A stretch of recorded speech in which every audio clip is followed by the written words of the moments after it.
Man is a wonderful creature, but he must be trained and developed to be useful.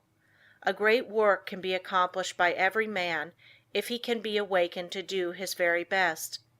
But the greatest man would not accomplish much if he lacked concentration and effort. Dwarfs can often do the work of giants when they are transformed by the almost magic power of great mental concentration. But giants will only do the work of dwarfs when they lack this power. We accomplish more by concentration than by fitness. The man that is apparently best suited for a place does not always fill it best. It is the man that concentrates on its every possibility that makes an art of both his work and his life. All your real advancement must come from your individual effort. This course of lessons will stimulate and inspire you to achieve success. It will bring you into perfect harmony with the laws of success. It will give you a firmer hold on your duties and responsibilities. The methods of thought concentration given in this work, if put into practice, will open up interior avenues that will connect you with the everlasting laws of being and their exhaustless foundation of unchangeable truth. As most people are very different, it is impossible to give instructions that will be of the same value to all. The author has endeavored in these lessons to awaken that within the soul which perhaps the book does not express. So study these lessons as a means of awakening and training that which is within yourself. Let all your acts and thoughts have the intensity and power of concentration. The Power of Concentration by Theron Q. Dumont. Lesson 1. Concentration finds the way. Everyone has two natures. One wants us to advance and the other wants to pull us back. The one that we cultivate and concentrate on decides what we are at the end. Both natures are trying to gain control. The will alone decides the issue. A man by one supreme effort of the will may change his whole career and almost accomplish miracles. You may be that man. You can be, if you will to be, for will can find a way or make one. I could easily fill a book of cases where men plodding along in a matter-of-fact way were all at once aroused, and as if awakening from a slumber, they developed the possibilities within them, and from that time on were different persons. You alone can decide when the turning point will come. It is a matter of choice whether we allow our diviner self to control us, or whether we will be controlled by the brute within us. No man has to do anything he does not want to do. He is therefore the director of his life if he wills to be. What we are to do is the result of our training. We are like putty and can be completely controlled by our willpower. Habit is a matter of acquirement. You hear people say, "He comes by this or that naturally, a chip off the old block," meaning that he is the only one doing what his parents did. This is quite often the case, but there is no reason for it, for a person can break a habit just the moment he masters the "I will." A man may have been a good-for-nothing all his life up to this very minute, but from this time on he begins to amount to something. Even old men have suddenly changed and accomplished wonders. "I lost my opportunity," says one. That may be true, but by sheer force of will we can find a way to bring us another opportunity. There is no truth in the saying that opportunity knocks at our door but once in a lifetime. The fact is, opportunity never seeks us. We must seek it. What usually turns out to be one man's opportunity was another man's loss. In this day, one man's brain is matched against another's. It is often the quickness of brain action that determines the result. One man thinks, "I will do it," but while he procrastinates, the other goes ahead and does the work. They both have the same opportunity. The one will complain of his lost chance, but it should teach him a lesson, and it will, if he is seeking the path that leads to success. Many persons read good books, but they say they do not get much good out of them. They do not realize that all any book or any lesson course can do is to awaken them to their possibilities, to stimulate them to use their will power. You may teach a person from now until doomsday, but that person will only know what he learns himself. You can lead him to the fountain, but you can't make him drink. One of the most beneficial practices I know of is that of looking for the good in everyone and everything, for there is good in all things. We encourage a person by seeing his good qualities, and we also help ourselves by looking for them. We gain their good wishes, a most valuable asset sometimes. We get back what we give out. The time comes when most all of us need encouragement, need buoying up. So form the habit of encouraging others, and you will find it a wonderful tonic for both those encouraged and yourself, for you will get back encouraging and uplifting thoughts. Life furnishes us the opportunity to improve, but whether we do it or not depends upon how near we live up to what is expected of us. The first of each month, a person should sit down and examine the progress he has made. If he has not come up to expectations, he should discover the reason, and by extra exertion measure up to what is demanded next time.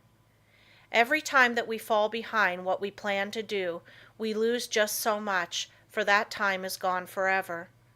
We may find a reason for doing it, but most excuses are poor substitutes for action. Most things are possible. Ours may be a hard task, but the harder the task, the greater the reward. It is the difficult things that really develop us. Anything that requires only a small effort utilizes very few of our faculties, and yields a scanty harvest of achievement.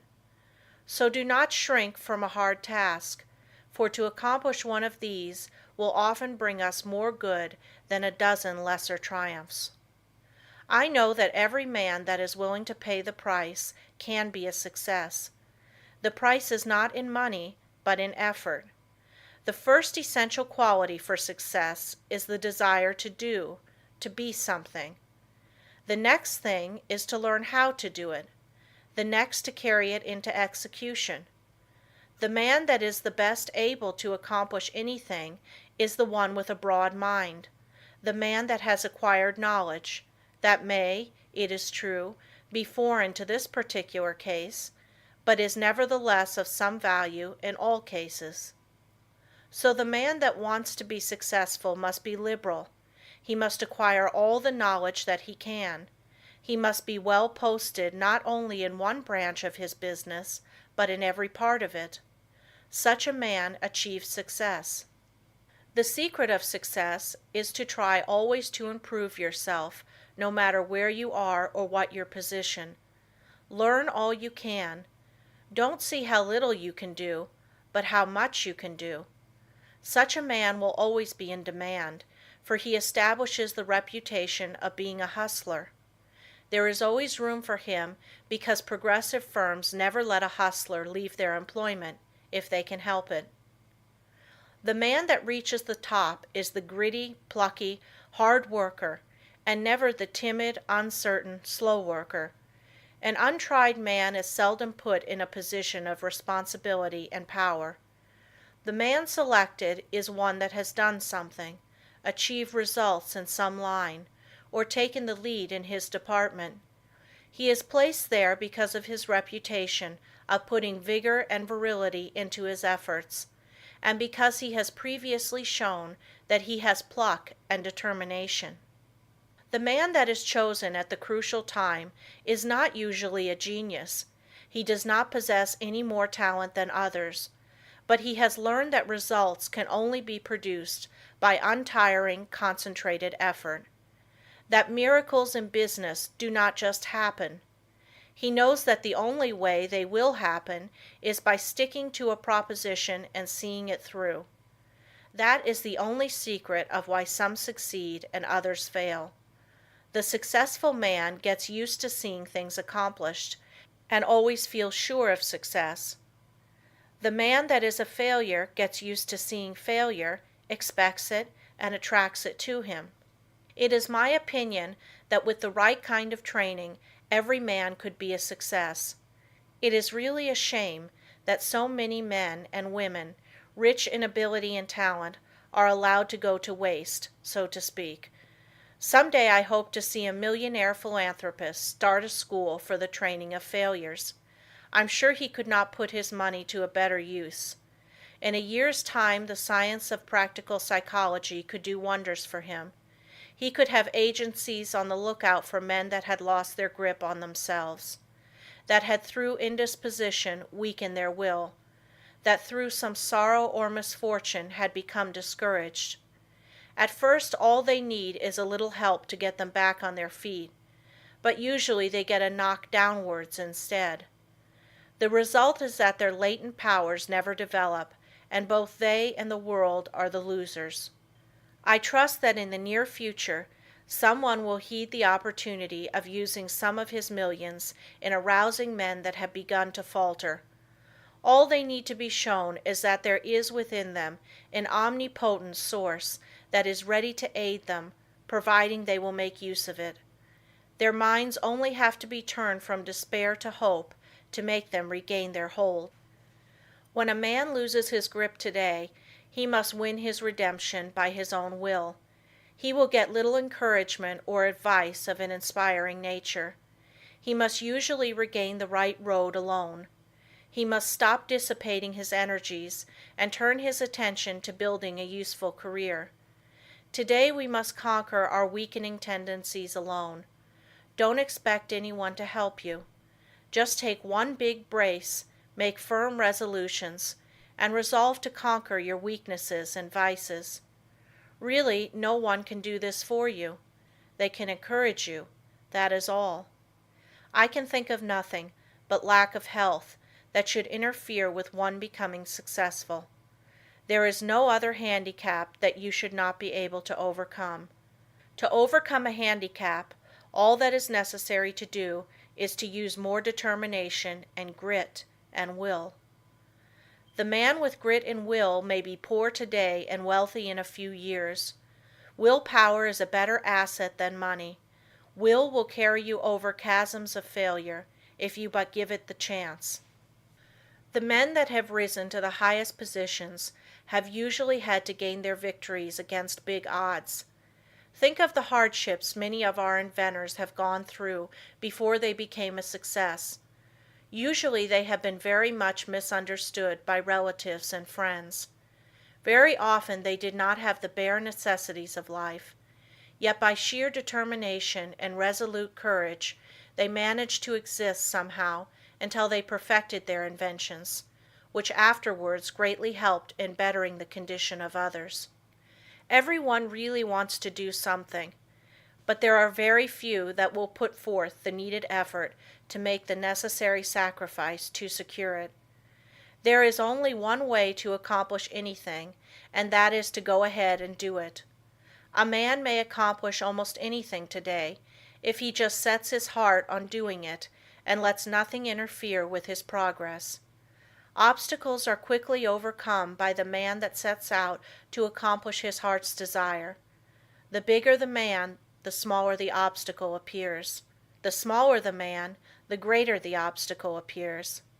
Always look at the advantage you gain by overcoming obstacles, and it will give you the needed courage for their conquest. Do not expect that you will always have easy sailing. Parts of your journey are likely to be rough. Don't let the rough places put you out of commission. Keep on with the journey. Just the way you weather the storm shows what material you are made of. Never sit down and complain of the rough places, but think how nice the pleasant stretches were. View with delight the smooth plains that are in front of you. Do not let a setback stop you. Think of it as a mere incident that has to be overcome before you can reach your goal. Lesson 2. The Self-Mastery, Self-Direction Power of Concentration. Man from a psychological standpoint of development is not what he should be. He does not possess the self-mastery, the self-directing power of concentration that is his by right. He has not trained himself in a way to promote his self-mastery. Every balanced mind possesses the faculties whose chief duties are to engineer, direct and concentrate the operations of the mind, both in a mental and physical sense. Man must learn to control not only his mind, but his bodily movements.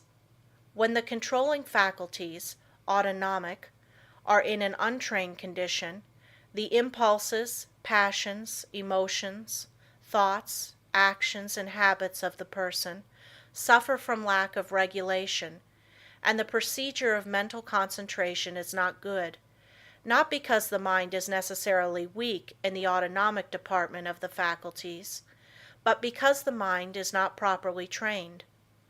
When the self-regulating faculties are not developed, the impulses, appetites, emotions and passions have full swing to do as they please, and the mind becomes impulsive, restless, emotional and irregular in its action.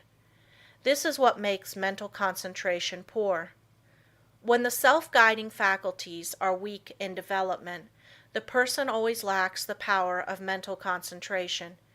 Therefore, you cannot learn to concentrate until you develop those very powers that qualify you to be able to concentrate.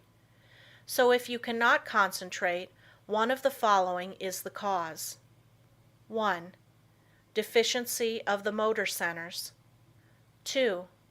An impulsive and emotional mind. 3. An untrained mind.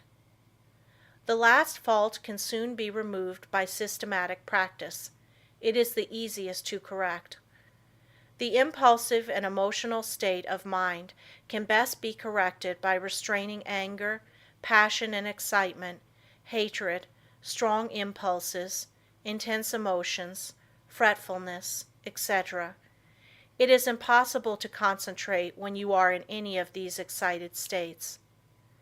These can be naturally decreased by avoiding such food and drinks as have nerve-weakening or stimulating influences, or a tendency to stir up the passions, the impulses and the emotions.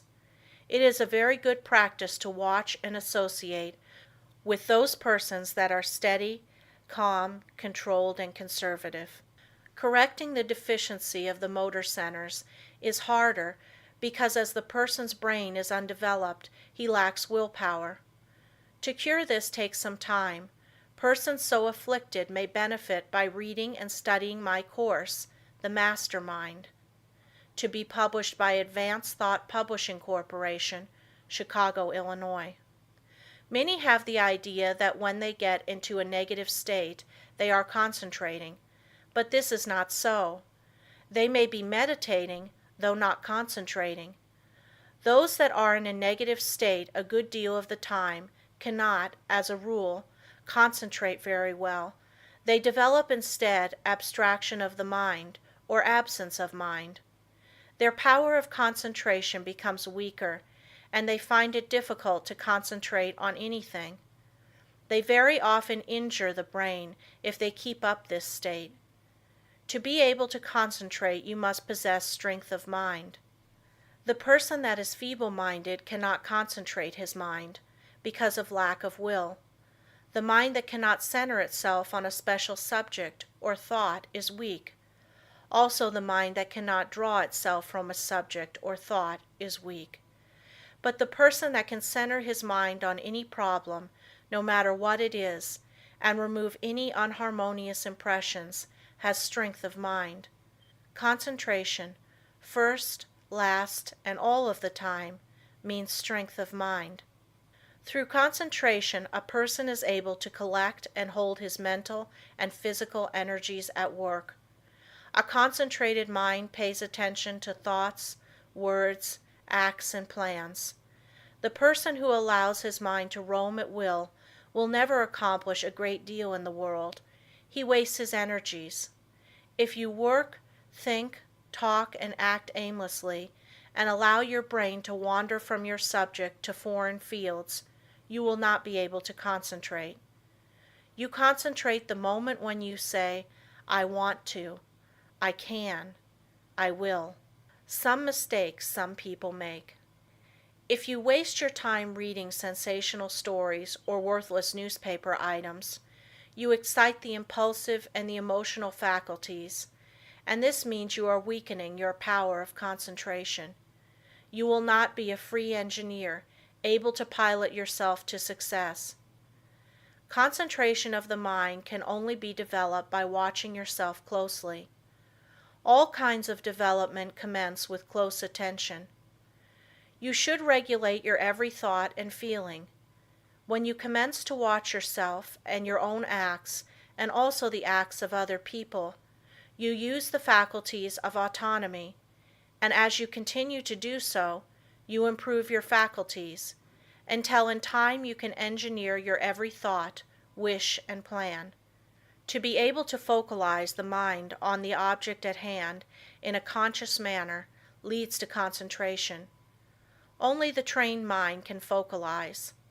To hold a thought before it until all the faculties shall have had the time to consider that thought is concentration. The person that cannot direct his thoughts, wishes, plans, resolutions, and studies cannot possibly succeed to the fullest extent. The person that is impulsive one moment and calm the next has not the proper control over himself. He is not a master of his mind, nor of his thoughts, feelings, and wishes. Such a person cannot be a success. When he becomes irritated, he irritates others and spoils all chances of any concern doing their best. But the person that can direct his energies and hold them at work in a concentrated manner controls his every work and act, and thereby gains the power to control others. He can make his every move serve a useful end and every thought a noble purpose. In this day, the man that gets excited and irritable should be looked upon as an undesirable person. The person of good breeding now speaks with slowness and deliberation. He is cultivating more and more of a reposeful attitude. He is consciously attentive and holds his mind to one thing at a time. He shuts out everything else. When you are talking to anyone, give him your sole and undivided attention. Do not let your attention wander or be diverted. Give no heed to anything else, but make your will and intellect act in unison. Start out in the morning and see how self-poised you can remain all day. At times take an inventory of your actions during the day and see if you have kept your determination. If not, see that you do tomorrow. The more self-poised you are, the better will your concentration be. Never be in too much of a hurry, and remember, the more you improve your concentration, the greater are your possibilities. Concentration means success, because you are better able to govern yourself and centralize your mind. You become more in earnest in what you do, and this almost invariably improves your chances for success.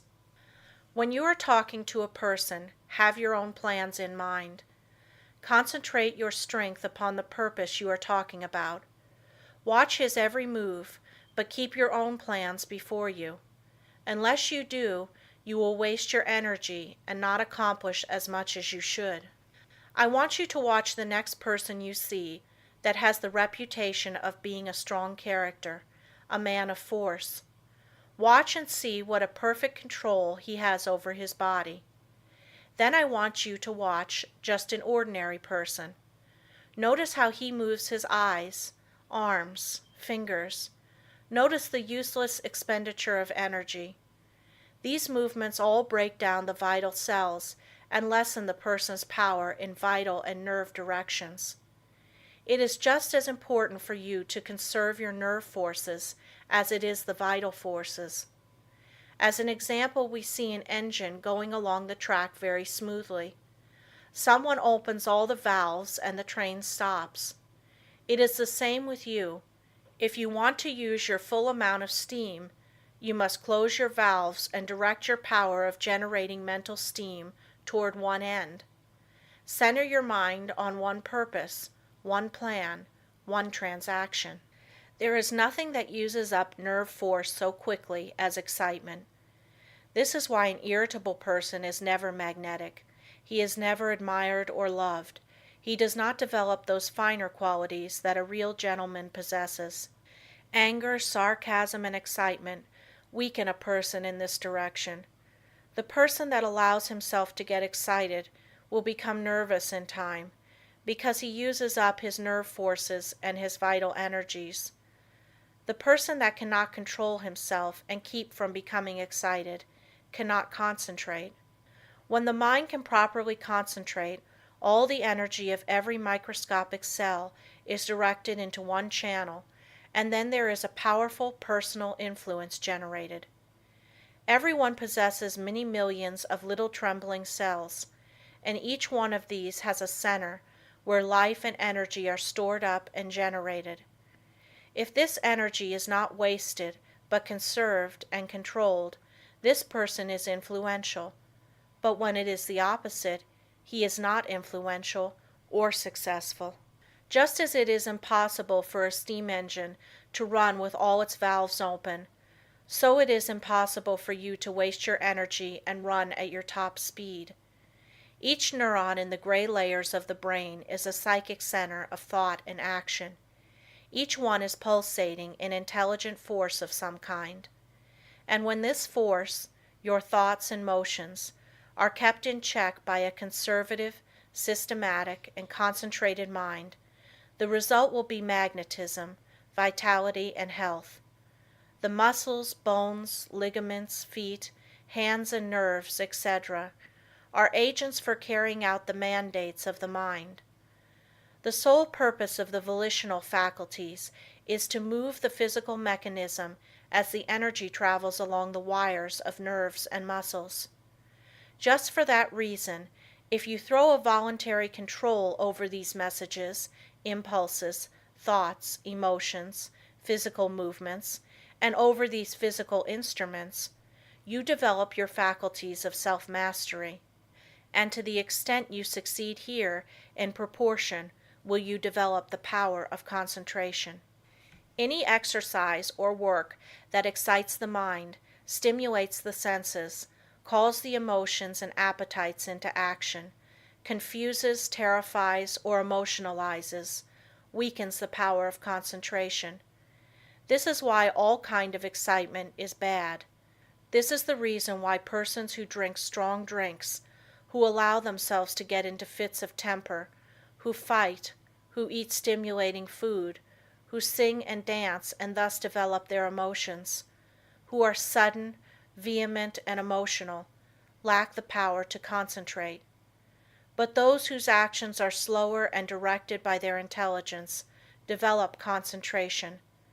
Sometimes dogmatic, willful, excitable persons can concentrate, but it is spasmodic, erratic concentration, instead of controlled and uniform concentration. Their energy works by spells. Sometimes they have plenty, other times very little.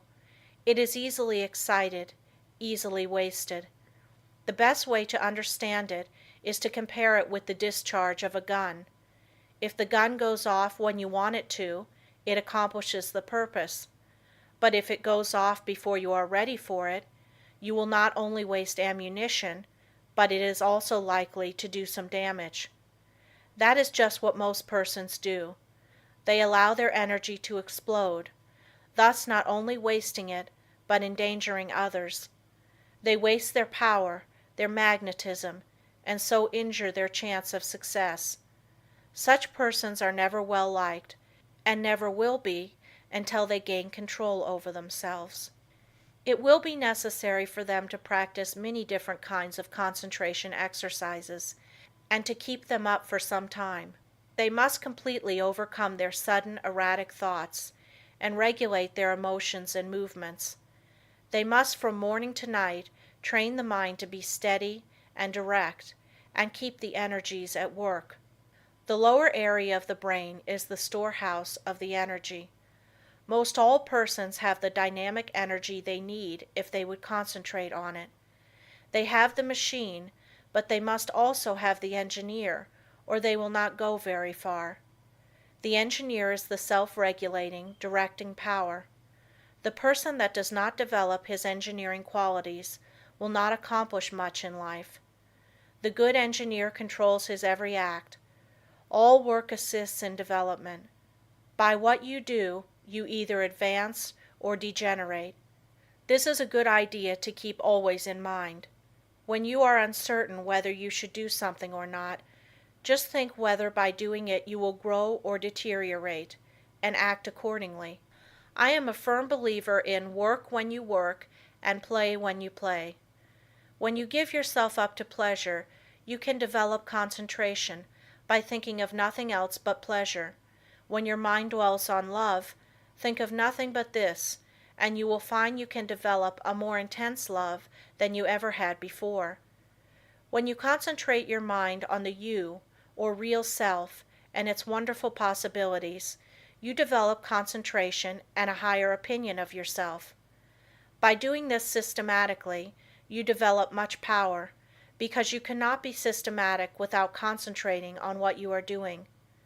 When you walk out into the country and inhale the fresh air, studying vegetation, trees, etc., you are concentrating. When you see that you are at your place of business at a certain time each morning, you are developing steadiness of habit and becoming systematic. If you form the habit of being on time one morning, a little late the next, and still later the following one, you are not developing concentration. But whenever you fix your mind on a certain thought and hold your mind on it at successive intervals, you develop concentration.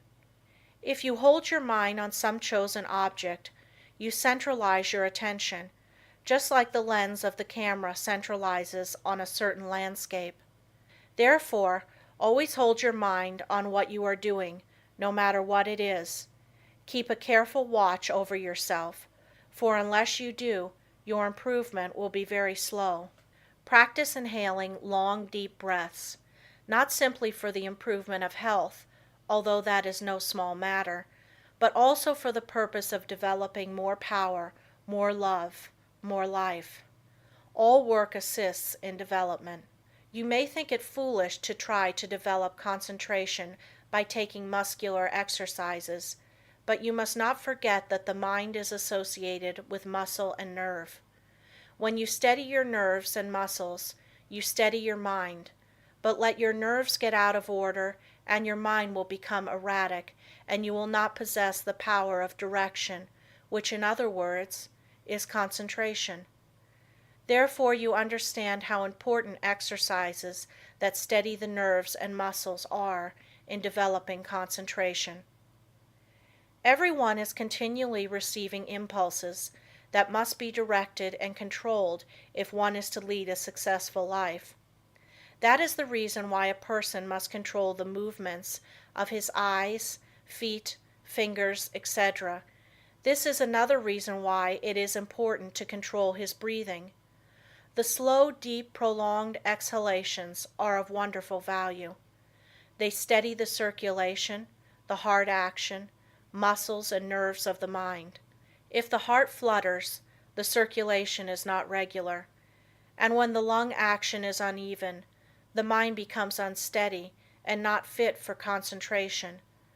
This is why controlled breathing is very important as a foundation for physical health. You must not only concentrate your mind, but also the action of the eyes, ears, and fingers.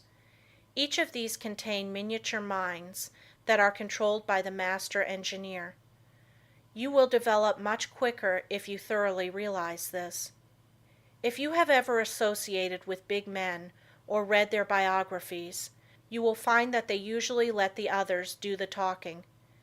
It is much easier to talk than it is to listen. There is no better exercise for concentration than to pay close attention when someone is talking. Besides learning from what they have to say, you may develop both mental and physical concentration. When you shake hands with someone, just think of your hand as containing hundreds of individual minds, each having an intelligence of its own. When you put this feeling into your handshake, it shows personality.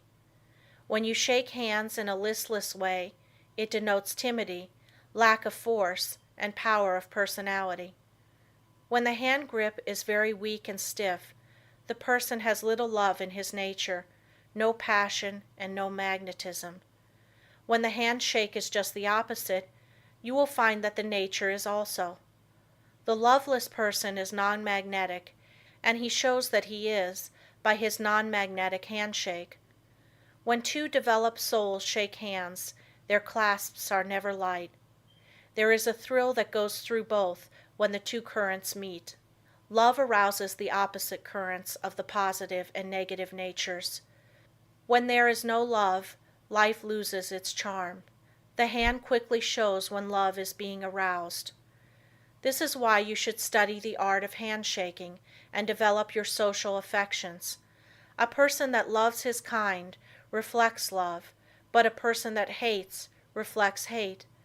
The person with a bad nature, a hateful disposition, evil thoughts and feeling, is erratic, freakish, and fitful.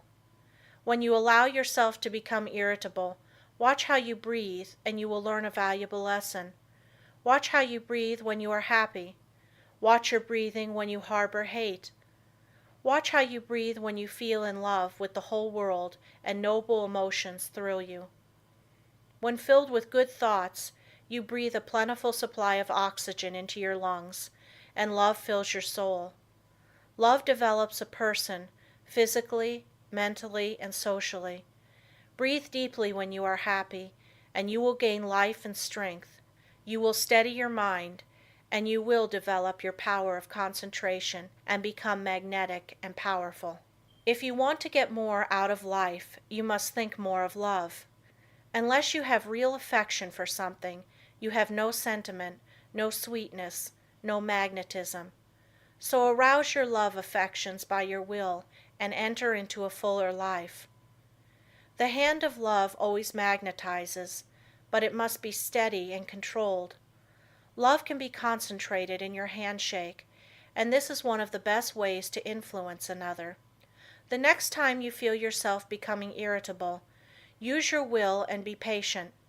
This is a very good exercise in self-control. It will help you to keep patient if you will breathe slowly and deeply. If you find you are commencing to speak fast, just control yourself and speak slowly and clearly. Keep from either raising or lowering your voice, and concentrate on the fact that you are determined to keep your poise, and you will improve your power of concentration. When you meet people of some consequence, assume a reposeful attitude before them. Do this at all times. Watch both them and yourself. Static exercises develop the motor faculties and increase the power of concentration. If you feel yourself getting irritable, nervous, or weak, stand squarely on your feet with your chest up and inhale deeply, and you will see that your irritability will disappear and a silent calm will pass over you. If you are in the habit of associating with nervous, irritable people, quit it until you grow strong in the power of concentration, because irritable, angry, fretful, dogmatic, and disagreeable people will weaken what powers of resistance you have. Any exercises that give you better control of the ears, fingers, eyes, feet, help you to steady your mind. When your eye is steady, your mind is steady. One of the best ways to study a person is to watch his physical movements, for when we study his actions, we are studying his mind, because actions are the expressions of the mind. As the mind is, so is the action. If it is uneasy, restless, erratic, unsteady, its actions are the same. When it is composed, the mind is composed. Concentration means control of the mind and body. You cannot secure control over one without the other. Many people who seem to lack ambition have sluggish minds. They are steady, patient, and seemingly have good control, but this does not say they are able to concentrate. These people are indolent, inactive, slow, and listless because they lack energy. They do not lose control because they have little force to control. They have no temper, and it therefore cannot disturb them. Their actions are steady because they possess little energy. The natural person is internally strong, energetic and forceful, but his energy, force and strength, thoughts and physical movements are well under his control. If a person does not have energy, both mental and physical, he must develop it. If he has energy which he cannot direct and hold to a point, he must learn to do so. A man may be very capable, but unless he wills to control his abilities, they will not do him any good.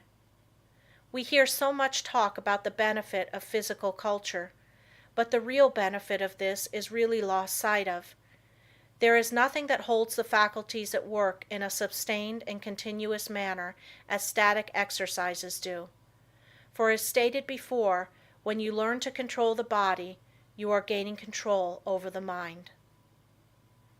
End of Lesson 2.